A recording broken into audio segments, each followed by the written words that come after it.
네, 안녕하세요. 오토그래프 김한영 기자입니다. 오늘 만나볼 차는 포르쉐 911 까레라입니다. 까레라, 그냥 까레라 아니고요. 까레라 4S입니다.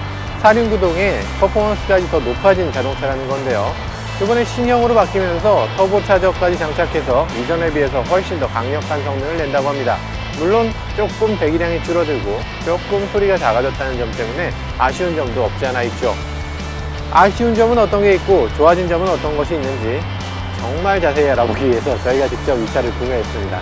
앞으로 롱텀 시승을 할 예정인데요. 그 첫 번째 편으로 이렇게 이 차를 가지고 나왔습니다. 이전까지 시승기 낮에만 하니까 지루해서 이렇게 밤에 가지고 나온 거기도 하고요. 그리고 날씨가 너무 더워서 이렇게 밤에 나와봤는데 한번 차에 대해서 꼼꼼히 살펴보는 시간을 가져보도록 하죠.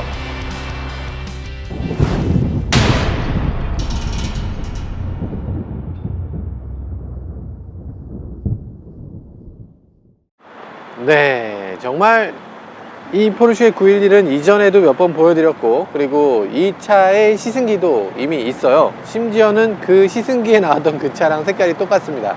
그래서 어떤 분들은 이게 그때 그 차 아니야? 생각할 수 있는데 이건 4S고요. 그때 그건 그냥 카레라였잖아요. 많이 다릅니다. 그리고 그 차는 옵션이 거의 없었죠. 저희는 지금 옵션을 굉장히 많이 붙였어요. 립도 다르죠. 높이를 조절하는 것도 다르죠. 램프도 조금 다르죠. 휠도 다르죠. 굉장히 많이 달라요. 이게 그러니까 포르쉐 오너들 입장에서는 엄청나게 변했구나 이렇게 얘기를 하는데, 포르쉐 오너가 아닌 분들은 그게 그거야 이렇게 생각할 수도 있습니다. 그게 그거 같네 이렇게 생각할 수도 있는데, 실제로는 꽤 많이 변했고, 그리고 저희 포르쉐가 그 시승하는 포르쉐하고는 꽤 많이 다릅니다. 어떤 점이 다른지 한번 볼까요? 일단 보세요. 이거 별거 아닌 것 같지만 정말 이 포르쉐에는 꼭 필요한 기능입니다. 정말 과속 방지턱을 넘거나 이럴 때, 아니면 지하 주차장에 들어갈 때 항상 이게 걸려서 정말 짜증나는 일이 있었는데, 사실 립이 나올수록 걸리죠. 지금 이게 에어 립을 아래쪽까지 이렇게 더 뽑아냈기 때문에 닫기 쉽습니다. 그리고 이제 그 스포츠 서스펜션을 하게 되면 포르쉐는 차체를 조금 더 낮춰줘요. 좀 더 낮춰주고 나면, 그러면 이게 정말 많이 닿게 되는 거죠. 지금 저 서스펜션을 높이는 기능을 했는데도 벌써 이렇게 밑에 이렇게 과속 방지턱이나 이런 걸 긁어서 벌써 이렇게 스크래치가 났죠. 저 스크래치 나는 건 어쩔 수 없이 납니다. 그런데 저 버튼 하나가 있음으로 해서 훨씬 더 심적으로 좀 마음에 좀 여유가 생기죠. 서스펜션도 보면 시승차하고는 다르게 이렇게 좀 낮아졌어요. 그래서 여기에 지금 주먹은커녕 손바닥도 제대로 들어갈까 말까 할 정도로 이렇게 바짝 좁혀져 있는 걸 볼 수가 있죠. 앞바퀴는 저렇지만 뒷바퀴는 더 좁아요. 더 좁아서 이제 정말 빈틈이 없을 정도로 이렇게 꽉 차 있는 걸 볼 수가 있습니다. 이제 이렇게 딱 열면 이제 시승차에는 없는 모빌원도 이렇게 들어있고, 차를 사면 이렇게 모빌원을 줍니다. 얼마나 오일을 많이 먹으면 이렇게 어쨌든 생각보다는 큰 트렁크고, 실제로 저희가 사용을 해보니까 이 트렁크의 용도가 굉장히 많습니다. 꽤 많은 짐이 들어가고, 그리고 여기 보면 여긴 타이어 수리 키트가 들어가는 쪽이고요. 공구 이렇게 들어있는 거죠. 견인골이라든지 그런 것들, 타이어를 빼고 낄 수 있는 것들. 아무튼 그렇게 포르쉐의 로고를 눌러서 이렇게 닫는 거예요. 언제 또 포르쉐를 사시게 될지 모르니까 알아놔야 됩니다. 뒷부분이 앞부분보다 더 많이 바뀌었어요. 이 신형 포르쉐는 뒷부분에 이렇게 카레라 4S라고 이렇게 쭉 나와 있죠. 4S는 가운데 부분에 이렇게 그 램프가 하나 더 들어갑니다. 4가 들어가면 가운데 램프가 들어가죠. 4가 없으면 양쪽 끝에만 이렇게 램프가 있는데, 가운데 램프가 있는 게 낮에는 저런 것도 있을 수 있지, 하지만 밤에 보면 이거는 정말 무조건 포로 해야 될 정도로 그 가운데 이 램프는 정말 압도적이고, 정말 그 위압감을 느껴지게 하는 그런 아주 중요한 요소 중에 하나입니다. 굉장히 잘 만들어져 있고, 여기 보면 포르쉐 카레라 4S라고 써 있는데, 이 부분을 저희는 검정색으로 이렇게 했어요. GTS 같은 느낌? GTS에서 이렇게 검정색으로 해서 굉장히 좀 예쁘다는 생각이 들었는데, 그렇게 GTS스럽게 이렇게 바꿨습니다. 그리고 머플러도 지금 보면 가운데로 몰려 있잖아요. 이게 스포츠 배기를 하게 되면 이렇게 가운데로 몰려요. 스포츠 배기를 하지 않으면 양쪽으로 벌어지게 되죠.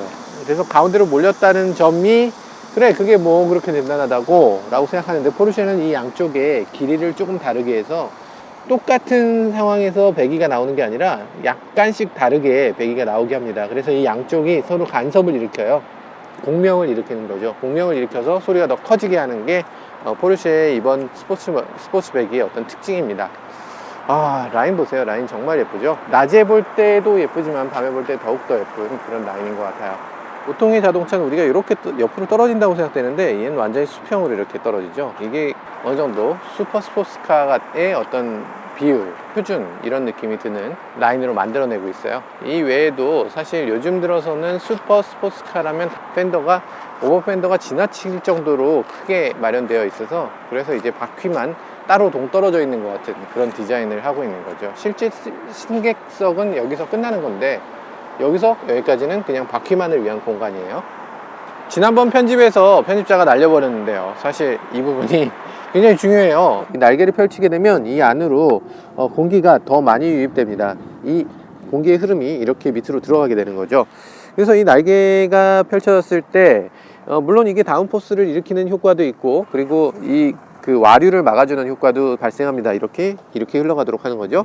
뿐만 아니라 공기가 밑으로 흘러가게 되는데요, 이 공기가 이쪽으로 들어가면 여기는 공기를 흡입하는 곳은 아니고요, 인터쿨러를 위한 장치입니다. 인터쿨러를 이렇게 공기가 들어가서 위아래로 해서 여기에 인터쿨러가 장착되어 있어요. 인터쿨러를 지나서 여기로 공기가 빠져나오게 되는 거죠. 그래서 터보차저가 작동될 때, 터보차저가 아주 최고의 성능을 발휘할 때 그때 공기가 더 많이 들어가도록 해라 라는 의미에서 이렇게 만들어진 거고요. 이 부분에 보통은 날개가 이렇게 올라오면 여기 그냥 구멍이 뚫려 있을 것 같잖아요. 포르쉐 터보는 그랬으니까. 그런데 이 차는 올라오면서 여기 구멍이 막혀 있어요. 구멍이 막혀 있고, 그래서 막혀 있다 보니까, 여기 구멍이 막혀 있다 보니까 공기가 이렇게 해서 이쪽으로 오히려 이렇게 들이치게 하는 그런 효과가 또 생깁니다. 약간은 브레이크 효과도 있을 것 같아요. 실제로는 이제 다운포스를 높이는 건데, 어쨌든 이 에어로다이나믹을 잘 이용해서 이게 닫혔다, 열렸다 그러면서 이제 고속을 더 추구하느냐, 코너링을 더 추구하느냐, 이런 것들을 잘 조절하고 있는 거죠. 어쨌든 포르쉐의 그 깊은 뜻은 저도 잘 모르겠지만, 지금 이 모양새만 놓고 봤을 때는 굉장히 아름답게 잘 만들어진 것 같습니다. 지금 보면 썬루프도 장착을 했어요. 저희 자동차 중에 썬루프가 있는 차가 하나도 없었는데, 이 차만큼은 썬루프가 있습니다. 썬루프가 있으면 다른 자동차들은 그렇지 않은데, 이 포르쉐는 이 앞부터 이게 하나의 덩어리로 보이게끔 이렇게 디자인을 잘 했어요. 이게 맨들맨들하잖아요. 맨들맨들하게 하나의 덩어리로 이렇게 쭉 이어지도록, 이렇게 해서 차가 더 날렵하게 보이는 그런 효과를 노리고 있습니다. 안 그러면 여기가 바디 색깔로 되거든요. 바디 색깔이 되고, 썬루프도 두 가지를 선택할 수가 있도록 되어 있습니다. 포르쉐는 아무래도 그 커스터마이즈가 가장 중요한 브랜드다 보니까 이 가운데만 뚫리는 이 철제로 된 썬루프도 있어요. 그게 조금 더 아마 무게가 가벼운 것 같아요. 이 유리 썬루프는 조금 무게가 더 나가고, 대신에 그 운동 성능이 조금 나빠질 것 같다는 생각은 듭니다. 하지만 그만큼 천장이 더 높아지는 효과가 있고요, 이걸 열었을 때 개방감도 꽤 있습니다. 그 전에 있었던 다른 포르쉐하고는 다르게 개방감이 좀 높은 그런 썬루프라고 할 수 있고요. 그런데 한 가지 아쉬운 점은 200km 정도로 달리면 정말 미친 듯한 소리가 납니다. 이걸 틸트만 해도 정말 엄청난 소리가 나기 때문에 시속 200km에서 썬루프를 열 수가 없다. 당연한 얘기인가? 실제보다 좀 더 속도감이 느껴진다는 게 장점이기도 하고 단점이기도 한 것 같습니다. 어쨌든 하드코어한 그런 느낌을 갖겠다면 이 썬루프를 선택하지 않는 게 좋을 수도 있겠어요. 인테리어는 저희는 뭐 당연히 이런 인테리어를 선택을 했습니다. 투톤으로 되어 있고, 그리고 전체 다 가죽으로 되어 있는 그런 인테리어예요. 잘 보면 여기에 이 부분이 가죽으로 되어 있죠. 이 에어벤트의 이 면을 가죽으로 만들 수도 있습니다. 포르쉐는 안 되는 게 없죠. 이 가장자리에 스티치를 더 넣을 수도 있어요. 이렇게 더 넣을 수도 있고, 스텝패드에 자기 이름을 새길 수도 있습니다. 여기에 카레라가 아니라, 카레라 4S가 아니라 여기에 자기 이름을 새길 수도 있도록 되어 있어요. 이거 뭐야, 포르쉐가 이 A자가 떨어졌네. 포르쉐 내구성이 이래도 되는 거예요? 뭔가 포르쉐가 한때 세계 최고의 초기 품질을 자랑했었는데 요즘 한 단계 떨어지고 현대차보다 오히려 못하다는 얘기도 들어요. 참, 포르쉐가 이래도 되나? 이 뒷좌석이 있다는 게 이 911의 가장 큰 특징 중에 하나겠죠. 그래서 가방을 놓을 수 있는 거예요. 사람이 저기 타라는 얘기는 아니고요. 가방을 트렁크에 넣지 않고도 이 안에 실을 수 있다. 이게 엄청난 장점인 거죠.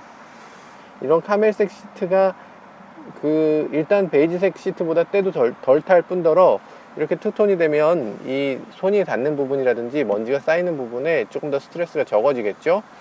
그리고 바닥도 이걸 베이지색으로 하면 바닥이 베이지가 돼요. 바닥이 베이지가 되고 이 옆부분이 다 베이지가 되는데, 다 베이지가 되고 나면 신발을 신고 들어오기가 정말 싫어지죠. 심지어 여자친구가 차에 타는 것도 아마 싫어질 거예요. 약간 차를 정말 아끼는 사람은 이런 식의 투톤이 좋은 선택인 것 같습니다. 대신에 값이 굉장히 비싸요. 핸들도 이제 이런 식으로 핸들이 바뀌었죠. 핸들이 바뀌면서 핸들에는 이렇게 스포츠 버튼을 이렇게 운전대로 옮겨온 이것도 특징입니다. 눌러서 스포츠 리스폰스를 하게 되면 20초 동안 퍼포먼스를 극한으로 올려주는 그런 기능도 있습니다. 통풍 시트, 열선 시트 당연히 있고요. 그리고 이 차에서 정말 꼭 필요한, 정말 포르쉐라면 반드시 갖추고 있어야 되는 옵션이 여기 있어요. 뭐냐면 스포츠백입니다. 소리가 달라졌죠? 플랩이 있어서 가변 플랩을 여는 방식으로 이렇게 소리를 바꿔주고 있는데요. 개인적으로는 이 소리 차이가 엄청난 것 같아요. 일단 이 차는 그 터보 차저를 장착하게 되면서 배기량이 조금 다운됐습니다. 이전 엔진이 3.6이었는데 그 이전 엔진에 비해서 조금 더 낮은 3.0 엔진으로 바뀌었어요. 그러면서 소리가 많이 줄었죠. 그래서 스포츠 배기를 더 신경 써서 만들었습니다. 이랬던 사운드가 버튼을 누르면 이렇게 바뀝니다. 그렇죠. 포르쉐라면 이런 소리가 나야죠. 지금 듣기에도 굉장히 아름다운 소리가 나는데 실제로 이 차를 운전해보면 감동적인 소리로 바뀝니다. 그렇기 때문에 스포츠백인 정말 필수적인 기능이에요. PDCC도 저희는 장착을 했죠. PDCC를 장착하면 서스펜션이 좀 더 딱딱해지는 그런 기능입니다. 일반 노면에서는 그다지 필요가 없어요. 노면이 이렇게 울퉁불퉁한 경우는 PDCC를 끄는 게 좋고요. 서킷처럼 완전히 매끈한 도로에서 코너링이라든지 이런 것들을 더 롤링이 없는 상태로 운전을 하겠다라고 하면 PDCC를 끄는 게 좋겠죠. BMW가 M4에 가변 서스펜션이 없었어요. 저희는 가변 서스펜션이 없어서 그게 너무 가슴이 아팠고, 그래서 이번에 꼭 이걸 넣었습니다. 이건 앞을 들었다 놨다 하는, 올렸다 내렸다 하는 기능이고요. 이건 리어 스포일러를 올렸다 내렸다 하는 기능.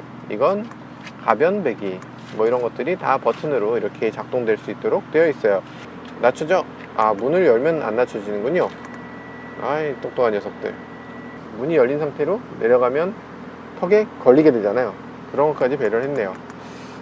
대단해. 어쨌든 사실은 더 예쁘게 꾸미고 싶었는데 이게 너무 초창기에 구입하다 보니까 그때 당시는 옵션이 많이 없었어요. 지금은 옵션이 더 많아졌기 때문에 더 많은 부분을 여러분들 원하는 대로 세팅을 하실 수 있을 겁니다. 실내 공간은 이렇게 적당히 하고요. 그리고 실제로 주행을 하면서 어떤 차인지를 살펴보는 게 더 중요하겠죠. 네, 지금 이렇게 열심히 또 달려보고 있는데요. 사실 스포츠카긴 하지만 실제로 스포츠카에 걸맞게 그렇게 달려볼 수 있는 기회는 그렇게 흔치 않습니다. 일단 서울 안에서는 달릴 수 있는 곳이 그렇게 흔치 않고 그렇게 달려서도 안 되겠죠. 생각한 것보다 너무 빨리 달려버리는 경우가 있을 수도 있어요. 그런데 지금은 그런 경우는 아니고요. 지금은 조금 보통 차들보다 지금 많이 느리게 달리고 있네요. 이상하다. 왜 지금 시속 60km인데 시속 60km로 달릴 때도 한 100km로 달리는 것 같은 느낌이 들어요. 실제보다 더 빠르게 느껴지는 그런 경우가 있죠. 그러니까 속도감이 없다는 게 좀 무서울 때가 있어요. 그 극한까지 몰아붙여주는 그 한계가 너무 높아요. 보통 사람들이 이제 이 정도면 내가 코너를 못 돌겠지라고 생각되는 속도에서도 눈 감고도 돌 수 있을 정도의 그런 엄청난 안정감을 줍니다. 무슨 뭐 포르쉐는 뒤가 무거우니까 오버스티어가 있을 거야, 뭐 뒤가 무거워서 컨트롤하기 힘들어, 이건 말도 안 되는 얘기예요. 그건 포르쉐를 안 타본 사람들이 하는 얘기입니다. 뒤가 그렇게까지 무겁지도 않고, 그리고 자동차 노면을 타고 갈 때는 자동차가 어느 정도 미끄러지는 걸 감안하고 핸들을 돌리게 되는데, 그런 게 전혀 일어나지 않고 코너를 획 돌아버리니까 뭔가 이게 기차같이, 차가 아니라 기차같이 뭐 느껴지는, 롤러코스터처럼 느껴지는 그런 면이 아주 독특하고 재미있는 경험이기도 합니다. 어쨌든 뭐 아름다운 자동차인데요, 실내에 들어오면 이 향기부터가 정말 대단히 좋습니다. 향기가 좋다, 뭐 자동차에서 그게 무슨 의미가 있어? 생각될 수도 있죠. 그게 뭐 중요해? 자동차의 냄새 그거 뭐 방향제 쓰면 되는 거 아니야? 전혀 그렇지 않습니다. 정말 우아한 향기가 나고요, 가죽에서만 나는 그런 아주 고급스러운 향기입니다. 쉽게 따라할 수가 없죠. 포르쉐를 타면 항상 느끼는 부분 중에 하나는 다른 주변 차들이 굉장히 높게 느껴진다는 거예요. 옆에 모하비 같은 경우는 창문이 보이질 않네요. 모하비는 문 손잡이가 저보다 높이 있고요. 옆에 소나타가 SUV처럼 보입니다. 모하비는 그냥 탱크같이 보이고요. 참 뭔가 작고 귀여운 그런 자동차가 된 느낌? 그런 느낌이 있어요. 네, 자동차라는 게 그렇잖아요. 사실 달릴 때 어떤 느낌을 주느냐, 이런 것이 가장 중요한데요. 포르쉐는 그런 부분에서 정말 도 같은 사람들이 만든 겁니다. 그러다 보니까 자동차를 달릴 때 어떻게 하면 운전자가 흥분하고 어떻게 하면 기분이 좋아지는지, 그런 것들을 정말 잘 꾸며놓고 있어요. 진동이 운전자를 기분 좋게 만드는 그런 진동이에요. 사실 이런 진동이 어떤 자동차 회사들은 진동이 없도록 만드는데 그렇게 노력을 하죠. 근데 포르쉐는 굳이 진동이 있도록 이렇게 세팅을 만들어 놓은 겁니다. 엔진의 어떤 움직임이라든지 엔진의 숨소리라든지 포효하는 느낌, 그걸 운전자가 몸으로 느낄 수가 있어요. 사운드로도 들을 수가 있지만 가슴으로도 느낄 수 있는 겁니다. 그 부분이 바로 이 포르쉐만의 어떤 특징적인 부분 중에 하나입니다. 물론 이전 포르쉐가 갖고 있었던 그 사운드는 아니에요. 바로 그 사운드에서는 조금 달라졌습니다. 소리의 질감이 분명히 바뀌었어요. 분명히 바뀌었는데도 이 사운드도 괜찮은데? 이 사운드가 원래 포르쉐 사운드랑 다른 거였던가? 이런 느낌이 드는 그런 사운드예요. 소리 진짜 이게 너무나 유혹적이에요. 암길이 너무 유혹적이어서 자기도 모르게 과속하게 되는 그런 면이 있습니다. 이게 사실 우리가 스포츠카, 독일차 이런 걸 타면서 흔히 변명 같은 걸 하게 되잖아요. 뭐 예를 들면 잘 달리는 차는 위험한 상황에서 잘 벗어날 수 있어, 더 잘 피할 수 있기 때문에 오히려 더 안전해, 사고 날 확률이 적어, 뭐 이런 얘기도 하게 되는데 실제로는 전혀 그렇지 않습니다. 정말 위험하죠.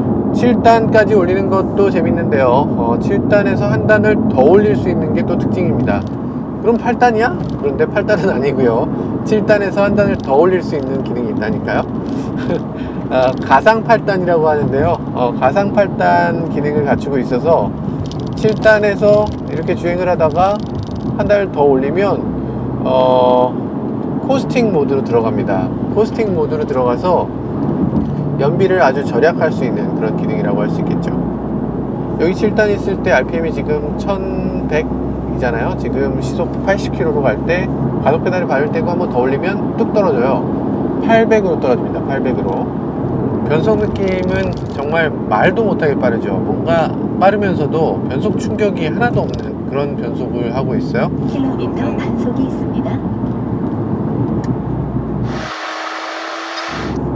진짜 미치겠네 진짜.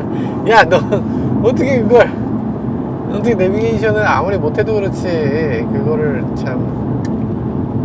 뉴 서울시 성동구 했어. 진짜 이거 진짜 왜 자꾸 손가락을 위에서 아래로 수직으로 눌러. 근처에 가면 네가 닿았다고 생각하는 것보다 더 일찍 닿아 얘는 항상. 이 내비게이션이 굉장히 좀 처음 사용하는 사람은 조금 어려울 수 있어요. 터치가 너무 민감해서 제가 눌렀다고 생각하는 것보다 훨씬 더 빨리 눌러집니다. 사실 내비게이션이 어느 정도는 잘 돼야 좋은데 그렇게 좋은 내비게이션이라고 할 수는 없어요. 우리나라 기준에서 봤을 때는 사실 못 쓰겠다 할 정도의 그런 내비게이션이죠. 카레라 4S를 사는 이유에 대해서 많은 분들이 착각하고 있는 게 있어요. 눈길이나 빗길에 더 안전하기 때문에 라고 생각하시는 분들이 있어요. 그런데 포르쉐 카레라 4S 정도 되면 사실 눈길에 탈 수 있는 차는 아니죠. 4라고 해서 눈길에 더 잘 달리는 건 아니고요. 온로드에서 더 잘 달릴 수 있도록 만들어진 차입니다. 코너링이라든지 아니면 직진 성능이라든지 이런 것들에 대해서 사륜구동이 되면 그 사륜구동 자체가 그런 차체 거동이 흐트러진다거나 코너링이 불안해지는 것을 스스로 막아주는 그런 역할을 합니다. 눈길이나 이런 데서는 똑같이 못 달립니다. 왜 못 달리냐면 차체는 너무 가볍고 타이어 폭은 너무 넓어요. 그러니까 눈이 다져지지 않고 눈 위로 자꾸만 이렇게 가게 돼서, 그래서 카레라 4S 아니라 어떤 포르쉐도 사실은 그렇게 눈길에 권장되진 않습니다. 네, 지금까지 저희가 구입한 포르쉐 911 카레라 4S를 시승했는데요. 역시나 겉모습만 아름다운 게 아니고 실제 주행 감각이라든지 모든 면에서 정말 아름다운 자동차라는 생각이 들었습니다. 물론 지금 너무 짧게 살펴봐서 좀 아쉬운 부분도 있을 텐데요. 저희가 일단 구매를 했으니까 앞으로 쭉 이 차에 대해서 정말 부족함 없이 가급적이면 많은 부분을 여러분들께 전달 드리도록 하겠습니다. 지금까지 모터그래프 김한용 기자였습니다.